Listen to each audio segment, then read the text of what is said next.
திருச்சி ஸ்ரீரங்கம் சட்டமன்ற தொகுதி வேட்பாளர் ஆர் மனோகரனுக்கு ரோஜாப்பூ மாலை அணிவித்து வரவேற்பு கொடுத்த பிசி தமிழழகன். திருச்சி ஸ்ரீரங்கம் சட்டமன்ற தொகுதி வேட்பாளராக போட்டியிடும் அதிமுக ஆர் மனோகரன் அவர்களுக்கு மலைப்பட்டி, ஹரிபாஸ்கர் காலனி மற்றும் முல்லை நகர் ஆகிய ஊர்களில் வழிநெடுகிலும் தாய்மார்கள் ஆரத்தி எடுத்து வேட்பாளர் அவர்களை வரவேற்று இரட்டை இலை சின்னத்திற்கு தீவிர வாக்கு சேகரித்தார்கள். வேட்பாளர் ஆர் மனோகரன் அவர்கள் பேசுகையில் 2021 முதலமைச்சர் ஸ்டாலின் வராரு, விடியல் தர போறாரு என்று மக்களை ஏமாற்றினார். 2026 உங்களுடன் ஸ்டாலின், இல்லந்தோறும் மருத்துவ ஸ்டாலின், மாணவர்களுடன் ஸ்டாலின், இப்பொழுது புதிதாக அப்பா தாத்தா என்று போலி விளம்பரங்களை செய்து மக்களை ஏமாற்றி வருகிறார்.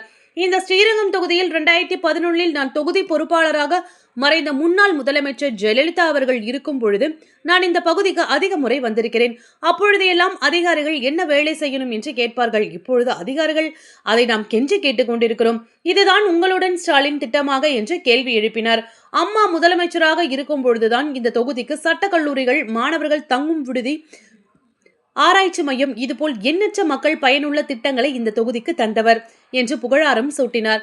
இந்த நிகழ்ச்சியில் மாநில சிறுபான்மை இணை செயலாளர் புல்லட் ஜான், மணிகட்டம் தெற்கு ஒன்றிய புரட்சி தலைவி அம்மா பேரவை ஒன்றிய செயலாளர், முன்னாள் மாவட்ட கவுன்சிலர், திட்டக்குழு உறுப்பினர் பிசி தமிழழகன், முன்னாள் கவுன்சிலர் பொங்கலூர் கார்த்திக், மணிகண்டன், ஒன்றிய பெருந்தலைவர் முத்துக்கருப்பன் மற்றும் அற்புதராஜ் மணிகண்டன், ஒன்றிய தகவல் தொழில்நுட்ப நிர்வாகிகள், புறநகர் மாவட்ட நிர்வாகிகள், தோழமை கட்சி நிர்வாகிகள் ஏராளமானோர் கலந்து கொண்டு இரட்டை இலை சின்னத்திற்கு தீவிரமாக வாக்குகளை சேகரித்து வருகிறார்கள்.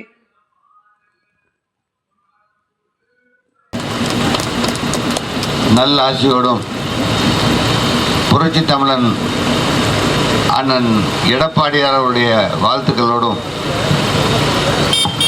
மாண்புமிகு புரட்சி தலைவி அம்மா அவர்கள் போட்டியிட்ட நம்முடைய ஸ்ரீரங்கம் சட்டமன்ற தொகுதியில் போட்டியிட எனக்கு ஒரு வாய்ப்பு கிடைத்திருக்கிறது. நம்முடைய ஸ்ரீரங்கம் சட்டமன்ற தொகுதியை பொறுத்தவரையில் புரட்சி தலைவி அம்மா அவர்கள் முதலமைச்சராக இருந்தபோது நான் இந்த தொகுதியினுடைய பொறுப்பாளராக பணியாற்றியிருக்கிறேன். கட்சியினுடைய மாவட்ட செயலாளராக பணியாற்றியிருக்கிறேன். நம்முடைய பகுதியில் இருக்கின்ற அடிப்படை பிரச்சனைகளை, சாலை வசதி, தெருவிளக்கு வசதி, மின்சார வசதியை,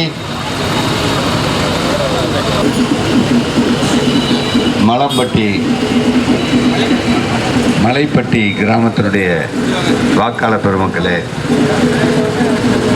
வருகின்ற 23ஆம் தேதி நடைபெறவிருக்கின்ற நம்முடைய தமிழ்நாடு சட்டமன்ற தேர்தலில் ஸ்ரீரங்கம் சட்டமன்ற தொகுதியில் போட்டியிடும் எனக்கு இரட்டை இலை சின்னத்திலே வாக்களித்து என்னை பெருவாரியான வாக்கள் வித்தியாசத்திலே வெற்றி பெற செய்யுமாறு உங்களை அன்போடு கேட்டுக்கொள்ள கடமைப்பட்டிருக்கிறேன். மாண்புமிகு அண்ணன் எடப்பாடியார் அவர்கள் ஒரு சாதாரண விவசாய குடும்பத்திலே பிறந்தவர்.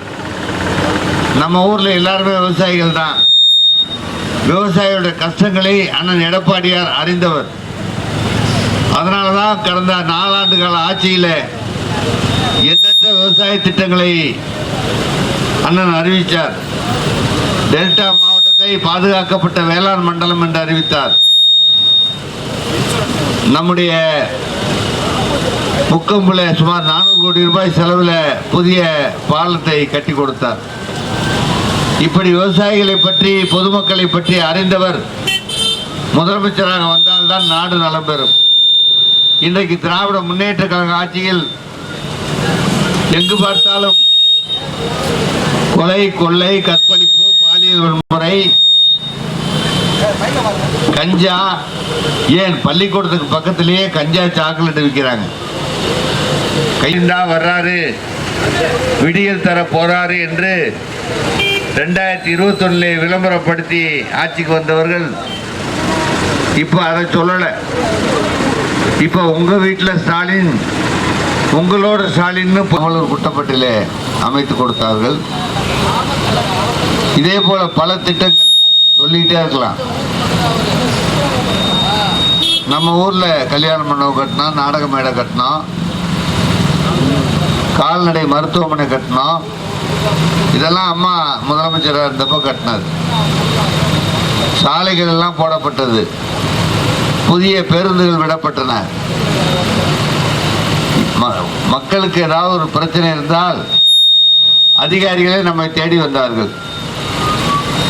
என்ன குறை இருக்கிறது என்று கேட்டு செய்து கொடுத்தார்கள். ஆனால் இந்த விடியா திமுக ஆட்சியில் இந்த 5 ஆண்டுகளில் எந்தவித அடிப்படை வசதி செய்து கொடுக்காமல் இன்றைக்கு இந்த ஆட்சி மீண்டும் தொடர வேண்டும் என்று ஸ்டாலின் ஓட்டு கேட்டு வருகிறார்.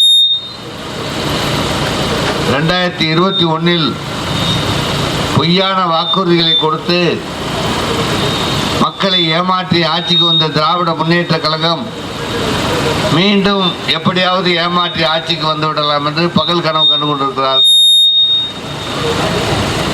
குறிப்பாக திமுக அரசால் எந்த நடவடிக்கையும் எடுக்க முடியவில்லை. இதையெல்லாம் சரி செய்ய வேண்டும். நாடு நலம் பெற வேண்டும். பெண்கள் அச்சப்படாமல் இருக்க வேண்டும். ஏன்னா இன்னைக்கு பிள்ளைங்களை பள்ளிக்கூடத்துக்கோ வேலைக்கோ அனுப்பிச்சிட்டு பத்திரமா வருவாங்களா என்று எதிர்பார்க்க